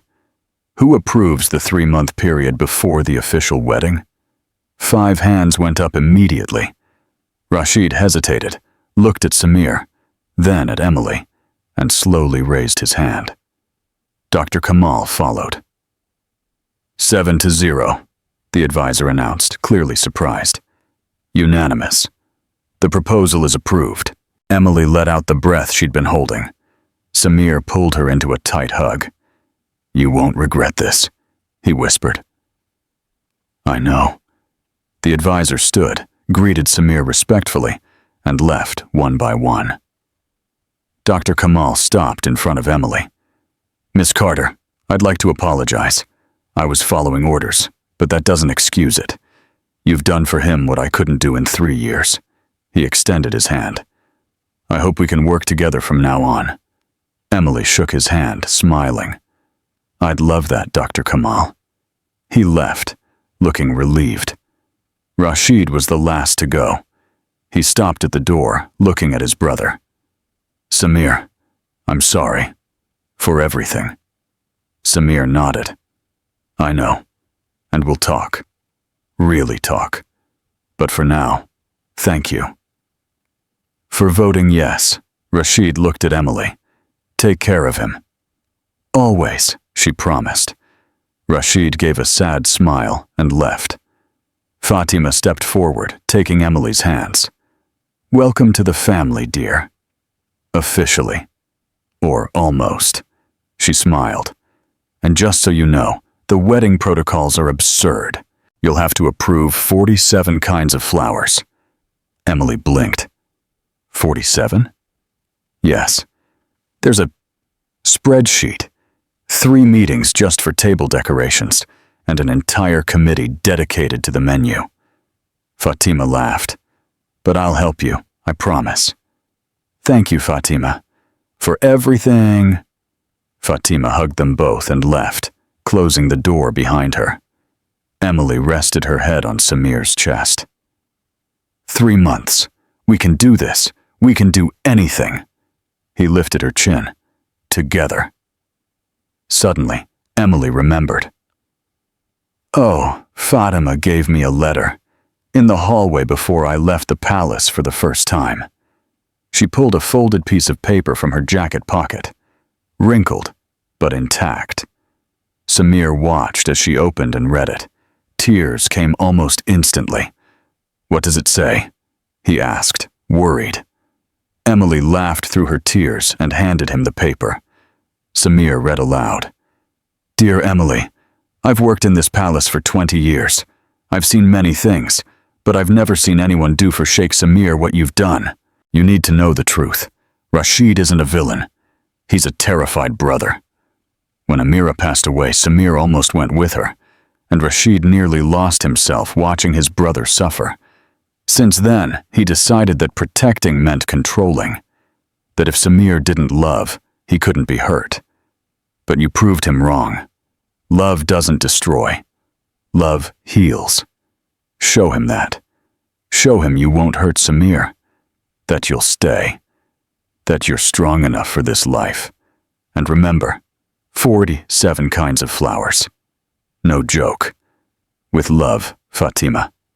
P.S. I always knew you were special, ever since the first day you told the sheikh to breathe like a normal person." Samir finished reading and smiled, his eyes shining. "She was trying to help you from the start. They all were, in their own way." Emily carefully folded the letter. Even Rashid, especially Rashid. They stood there, holding each other. The letter between them. More than just paper. It was proof that even in the most unlikely places, love finds allies. And that sometimes, the hardest battles are fought by those who love too much, not too little. "You know what's funny?" Emily said, tucking the letter back into her pocket. "I came to Riyadh thinking I'd take care of an impossible patient for a few weeks, and then go home. And now I'm home." Samir kissed her forehead. "Yes, you are." And there, in the empty council chamber, surrounded by ancient traditions and heavy expectations, they kissed. Finally, no interruptions, no fear, just love, and the absolute certainty that no matter how many flowers they had to approve, how many protocols they had to follow, or how many council members they had to convince, they would make it, together. Day 1 of 3 months. Emily woke up at 5 in the morning to someone knocking on the door. Fatima walked in, carrying a pile of books that looked heavier than Emily herself. "Good morning. Time to learn royal etiquette." Emily looked at the books, then at Fatima, then back at the books. "You're kidding. Protocol is no joke, dear." Fatima set the stack down on the table with a heavy thud. "We've got hierarchy and royal titles, formal greetings in 47 different situations, history of the Al-Hadi family, royal dining etiquette. Oh, and this one's my favorite. How to walk in a long dress without tripping." Emily picked up the last book. "That's a real thing?" "Unfortunately." Week 2, Emily sat in a room surrounded by 5 elderly ladies of the court, all watching her like hawks studying prey. "Now, dear," one of them said, adjusting her glasses. "Show us the formal greeting for a Level 2 foreign ambassador." Emily stood, made a graceful curtsy, kept her gaze lowered for exactly 3 seconds, and returned to standing. The ladies exchanged glances. "Perfect," one of them admitted, surprised. Emily smiled, a small victory. Then another lady spoke, "And now show the greeting for a prince of an allied kingdom during a summer evening ceremony." Emily blinked. "That's different from the daytime greeting?" "Completely." "Oh, for heaven's sake." Week 5, the meeting about flowers was entering its 3rd hour. The white lily symbolizes purity, but the cream lily represents elegance. The event coordinator explained, holding up samples. "Which one do you prefer for the main hall tables?" Emily looked at the 2 flowers. They looked identical. "The white one?" "Excellent choice." The coordinator took notes. "Now for the secondary tables. Desert rose or wild jasmine?" "Jasmine." "Wonderful. And for the decorative columns, imported orchids or local tulips?" Emily took a deep breath, remembering Fatima's letter. 47 types of flowers. No joke. Orchids. And for the entrance hallway, Fatima decides. Emily cut in. "Whatever Fatima chooses, I approve." The coordinator blinked. "But you need to. I need to keep my sanity." "Fatima has flawless taste," she decides. Fatima, sitting in the corner, smiled proudly. Week 8, Emily was in the palace kitchen, trying to learn how to make traditional mint tea under the strict supervision of the head chef. "No, no, no," the chef exclaimed, snatching the teapot from Emily's hands. 3 minutes of steeping." 3. You left it for 4. It's a 1-minute difference. It's the difference between perfection and disaster. Emily sighed, but started over. Samir appeared in the doorway, hiding a smile. "How's it going?" "I'm destroying mint leaves." "How do you think it's going?" He laughed, stepped in, and hugged her from behind. "You're doing incredibly well. I'm losing my mind, but losing it gracefully." Emily turned her head and gave him a quick kiss. "Stop distracting me. I have tea to not ruin." Week 11, the final council meeting before official approval. Emily sat in the same chair where she'd been fired months before, but this time she wasn't afraid. She was tired, but confident. The eldest councilman flipped through the reports. "Miss Carter has completed all etiquette courses with excellent marks. She has shown consistent respect for our traditions. She learned basic Arabic with a delightful accent, I might add." He smiled. "And more importantly, during these 3 months, she's shown genuine dedication not only to Sheikh Samir, but to this kingdom and its people." Another councilman nodded. "She visited hospitals, spoke with ordinary families, learned about our culture for real, not just surface protocol."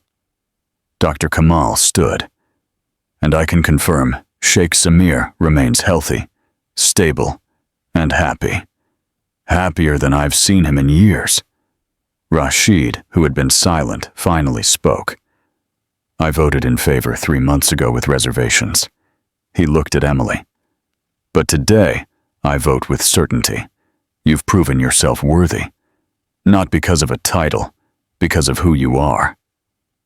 Emily felt her eyes sting. "Thank you, Your Highness." The eldest councilman struck the gavel. Then it settled. Final vote. Who approves the marriage between Sheikh Samir al-Hadi and Emily Carter? 7 hands rose. Unanimous. The marriage is officially approved. The councilman smiled. "Let the preparations begin." Emily was in the preparation room, staring at the mirror, not recognizing the person looking back at her. The dress was a masterpiece. White silk with gold hand-embroidered details, delicate long sleeves, and a 3-meter train.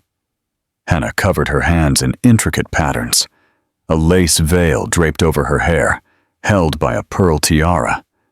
She looked like a princess, and she was absolutely terrified. "I can't do this," she whispered.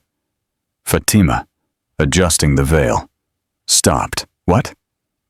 "There are cameras, international press, hundreds of people, and I'm going to trip, or say something wrong, or—" "Emily." Fatima placed her hands on Emily's shoulders. "Breathe. I can't." "Like a normal person," Fatima finished with a smile. "Your own words." Emily let out a shaky laugh. "You remembered that?" "Of course I did. It's my favorite line." Fatima hugged her. "You've got this. You conquered an impossible sheikh, convinced a stubborn council, and approved 47 types of flowers. You can do anything." Emily took a deep breath and nodded. "Okay, let's do this." The ceremony took place in the palace's main garden, transformed into a fairy tale. Flowers everywhere, all 47 varieties, perfectly coordinated. Crystal chandeliers hung from the trees. A red carpet stretched over the green grass. Hundreds of guests sat in mahogany chairs, and in the center, beneath an arch covered in white roses, Samir waited. Wearing a traditional white tunic embroidered with gold thread, he looked like he had stepped out of a dream. The music began, an impossible blend of traditional Arabic instruments and jazz saxophone. Emily started walking. 1 step, 2, 3. She didn't trip, not even once. When she reached the altar, Samir held out his hand. "You look beautiful," he whispered. "So do you," Emily smiled. "Try not to trip over your tunic." He chuckled softly. The officiant began the ceremony in Arabic, then translated into English, and then came the vows. Samir went first. "Emily Carter, you came into my life like a storm, stubborn, irritating, completely impossible to ignore." The guests laughed. "I tried to push you away, tried to scare you, tried to pretend I didn't need you. But you didn't leave. You held my hand through the worst of it. You taught me how to breathe when I thought I was dying. You showed me that living isn't betrayal. And you," his voice faltered, "you taught me how to love again." He paused, looking up at the sky for a moment. "Amira, wherever you are, thank you for showing me what true love is, and for giving me the strength to find it again." He turned his gaze back to Emily. "She would have loved you, I'm sure of it." Emily was openly crying now. Her turn.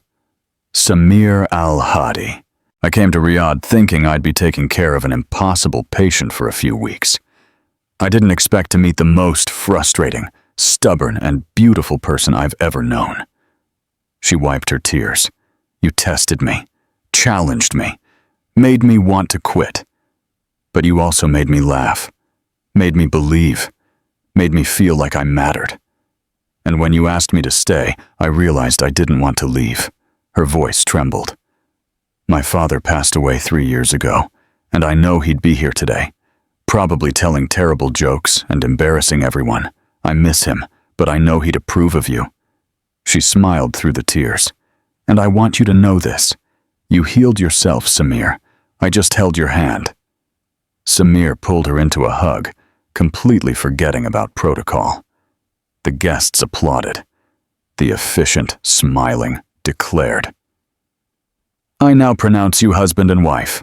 Samir kissed Emily before the sentence was even finished, and the garden erupted in applause, music, and joy. The reception was unforgettable. Samir tripped over his tunic while walking into the ballroom. Emily burst out laughing. During dinner, Emily tried eating rice with her hands, a local tradition, and spilled half of it on her lap. Samir tried to help and spilled the rest. Fatima gave a hilarious speech about the 3-month trial period. Emily burned incense during a ceremony, and had to open every window in the hall. Emily confused good night with enjoy your meal and left an ambassador very confused. Emily tried making mint tea and nearly caused a diplomatic incident with the chef. The guests laughed.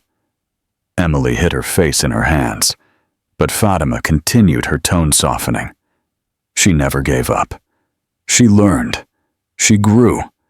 And she deserves to be here.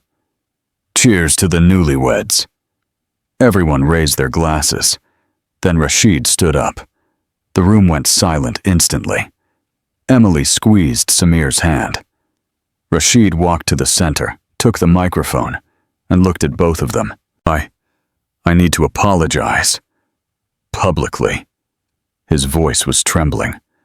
I did terrible things, thinking I was protecting my brother. I kept him trapped out of fear. I almost destroyed his happiness. He looked at Emily. And I almost lost you before I even really met you. He walked toward the newlyweds' table. Emily, thank you. For not giving up. For proving me wrong. For loving my brother the way he deserves to be loved. Tears were streaming down his face now. Samir stood, walked over to Rashid, and hugged him. The two brothers stayed there holding each other, crying, while years of pain and control finally dissolved.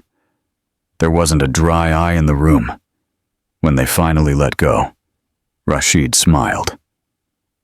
Now go dance with your wife before I cry more and ruin my reputation. The music started again. Samir held out his hand to Emily. May I have this dance? You can have them all. They danced awkwardly, stepping on each other's feet, laughing like children. And when the night ended, when the guests left, when the lights went out, Emily and Samir stayed in the empty garden, still in their wedding clothes, sitting on the ground among the flowers. Honeymoon tomorrow, Samir said. The Caribbean. 2 weeks. No protocol. No counsel. Nothing. Just me and you. Just us. Emily rested her head on his shoulder. Perfect. And there, under the stars of Riyadh, the impossible sheikh and the stubborn nurse began their life together. Finally, completely, happily. The honeymoon in the Caribbean had been interesting.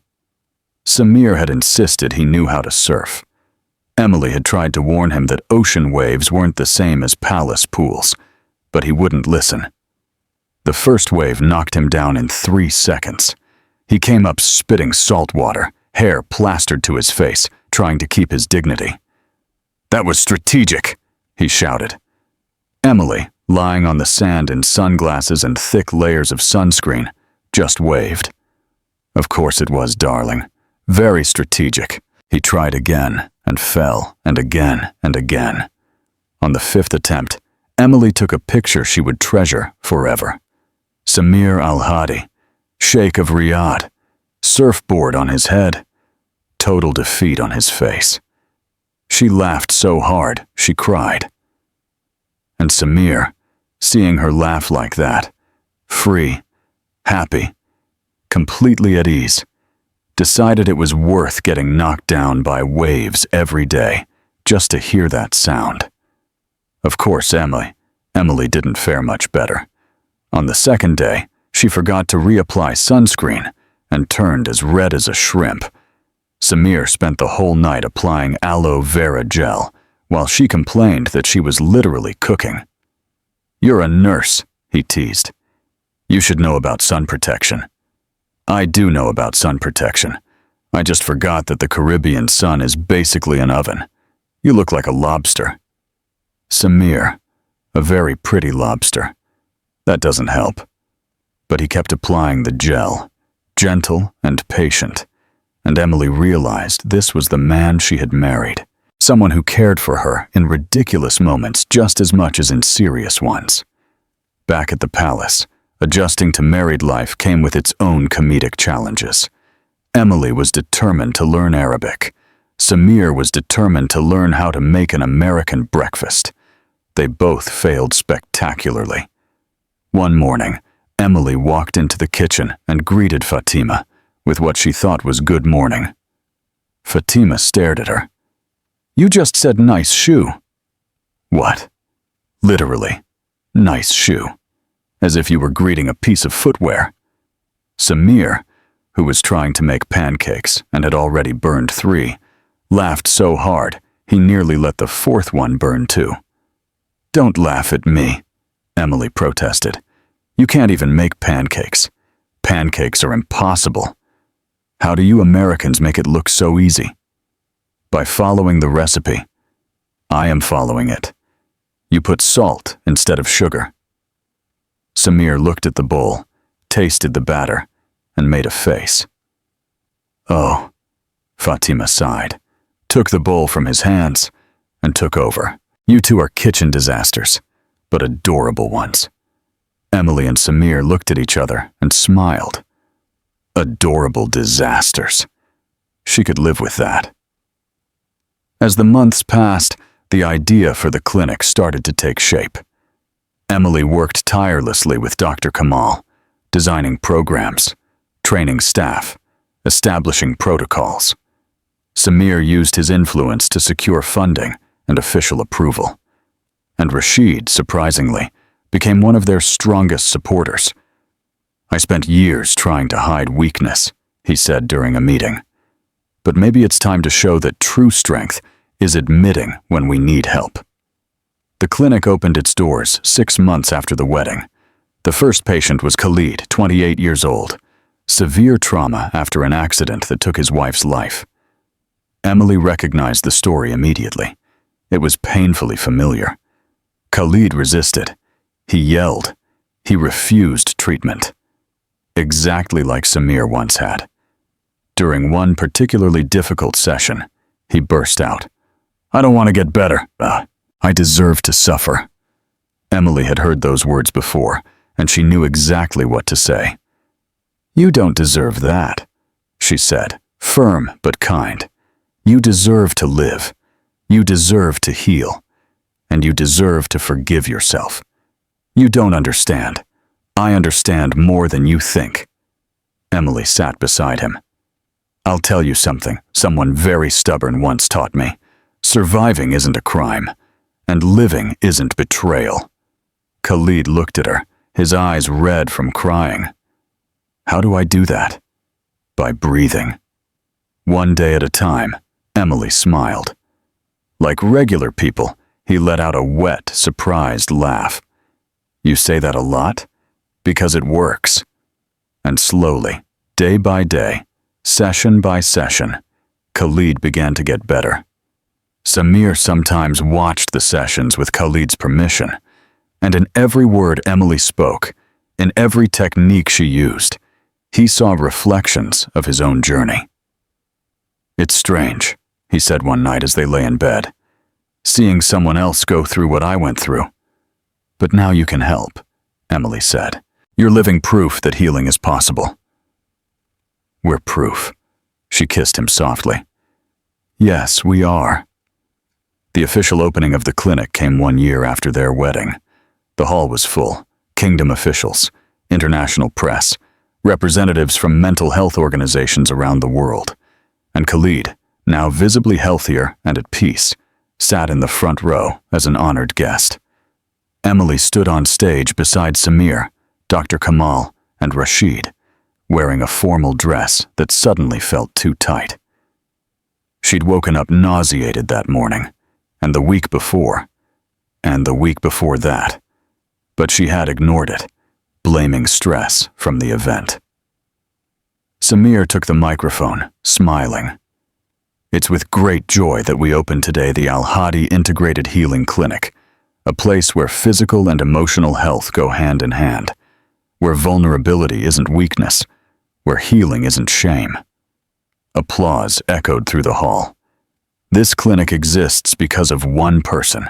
Samir looked at Emily with so much love that her heart skipped a beat.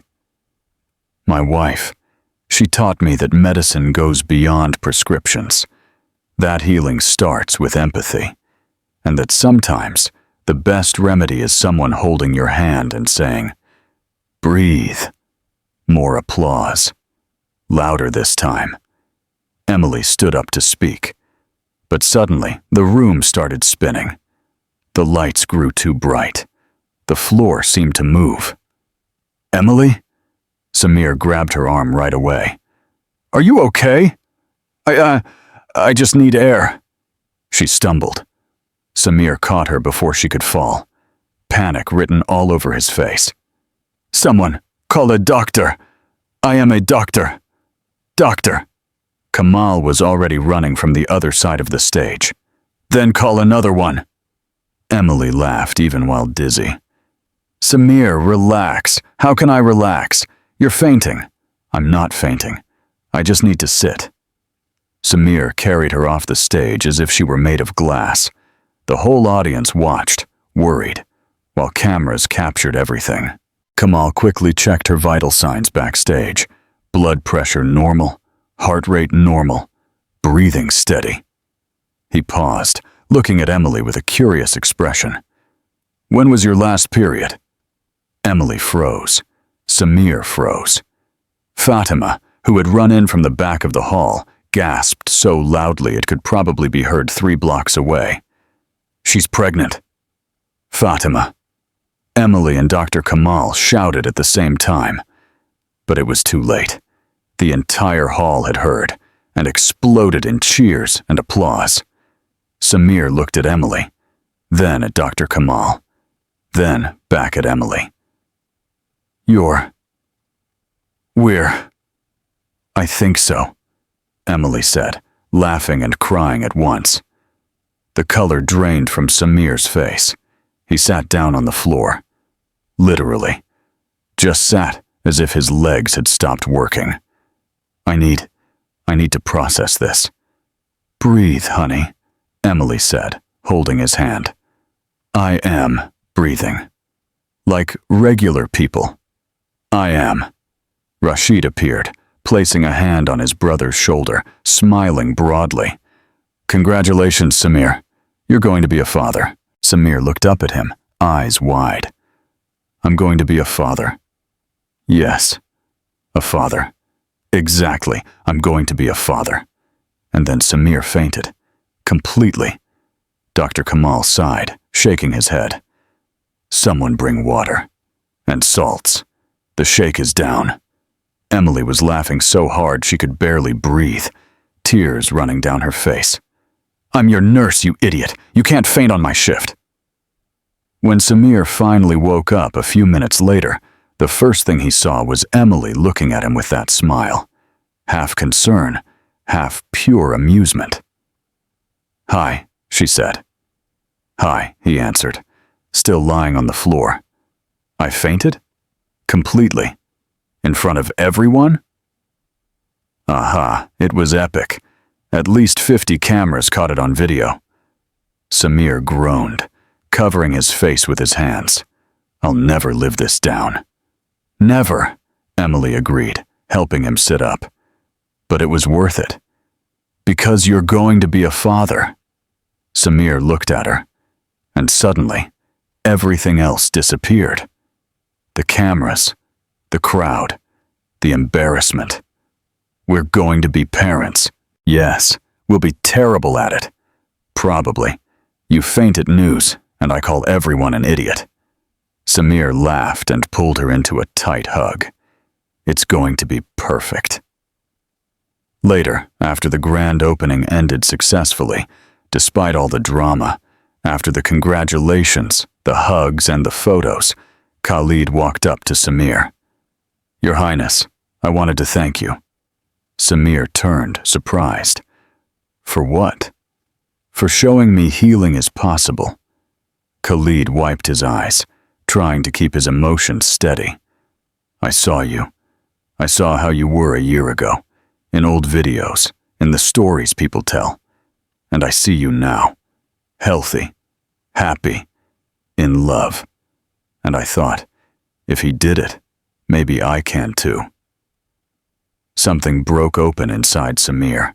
He hugged Khalid tightly, the same way Rashid had held him so many times.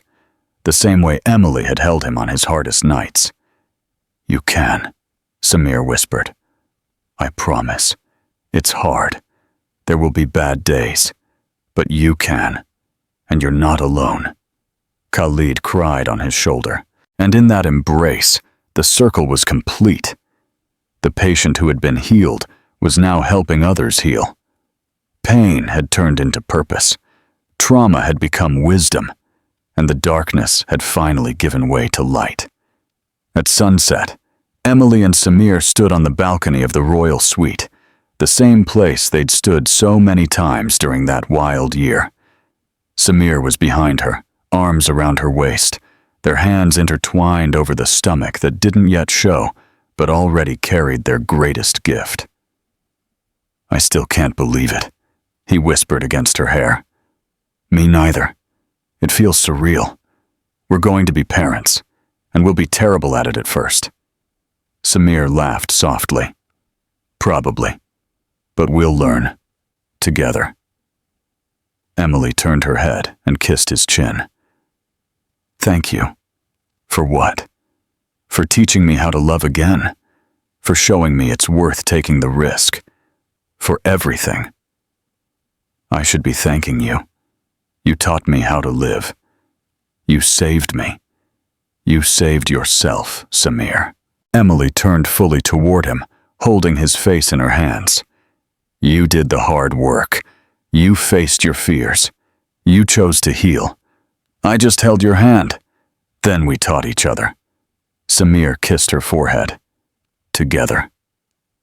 They stayed there, wrapped in each other's arms, as the sun set over Riyadh, painting the sky in shades of orange and pink. And Emily thought about everything that had happened. The 15 nurses who had run away before her. The impossible sheikh no one could save. The folded letter Fatima had given her, full of wisdom and hope. The 3 months of absurd protocols and 47 types of flowers. The airport where everything changed. The wedding that united 2 cultures and 2 souls. And now, a clinic full of hope. A marriage full of love. A life full of purpose. And a baby on the way. "You know what's funny?" Emily said, resting her head on his chest. "I came here thinking I'd take care of an impossible patient for a few weeks and then go home. And I ended up finding my home, my family, my future." She looked up at him, smiling through her happy tears. "I ended up finding everything." Semana held her tighter, as if he wanted to keep that moment forever. "We both did." And there, on the balcony of Al Hadi Palace, as Riyadh glowed beneath the starlit sky, and the first star of the evening appeared on the horizon, 2 souls that had once been broken, one by deep trauma, the other by loneliness and loss, were finally whole. The nurse no one could stand had healed the impossible sheikh, and together they had healed each other. And now, they would spend the rest of their lives healing the world. One patient at a time. One breath at a time. One hand held at a time. Like normal people. Because in the end, that was what made all the difference. Not the titles. Not the palace. Not the traditions or the protocols. But the simple humanity of 2 people refusing to give up on each other. It was love that healed when medicine couldn't. It was vulnerability that brought strength. And it was the courage to breathe together when everything seemed impossible. Their story didn't end there. It was only beginning. Because true love isn't the happy ending. It's the start of all the others. The end. And what about you? If you were Emily, would you have agreed to care for the impossible patient? Or would you have run away like the 15 nurses before her? Tell us in the comments. We want to know everything you felt listening to this story. Every laugh, every tear, every moment that made you believe love and healing can change everything. On a scale from 0 to 10, what score would you give this story? Don't forget to subscribe to the channel and turn on notifications to receive more touching stories like this one. See you next time.